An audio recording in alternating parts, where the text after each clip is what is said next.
দেখতেই পাচ্ছ আমি এক বাড়িতে রয়েছি, কারণ হচ্ছে সারাদিন আমি যেতে পারিনি। আমার এক নাতির হচ্ছে মুখের প্রসাদ দেওয়া হবে, তো আমার ভাসুরের ছেলের অন্নপ্রাশন আর কি। তো সেখানে ভোগ দিয়ে আর কি অন্নপ্রাশনটা সারা হবে, তারপর হচ্ছে পরের দিন আবার পার্টি দেওয়া হবে। তো আমি ভোগের দিন সকালে সবাই আমাদের বাড়ির সবাই চলে গিয়েছিল, কিন্তু আমি যেতে পারিনি।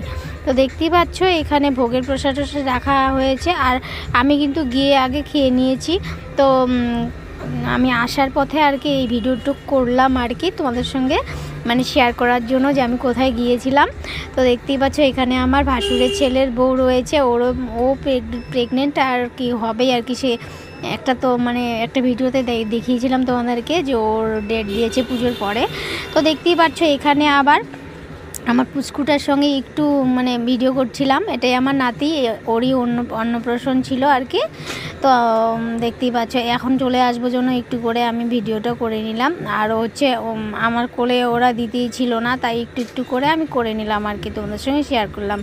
তো আজকে কিন্তু আবার আমি কিন্তু পরের দিন ভিডিওটা তোমাদের সঙ্গে শেয়ার করছি। তো আজকে আবারও আরেকটা পার্টি আছে, তো সেখানে আমিও ওই আজকেও মানে রাত্রি হয়ে যাবে যাইতে যাইতে, আমি দিনে ওটা যেতে পারবো না। তো রাত্রিবেলা যতটুকু পারি আর কি তোমাদের সঙ্গে শেয়ার করব। তো তোমরা সবাই কেমন আছো একটু বলে দিও। তো দেখতেই পাচ্ছ এখন বাড়ি চলে যাব। আর আমার ভিডিওটা কেমন লাগলো বন্ধুরা, টাটা।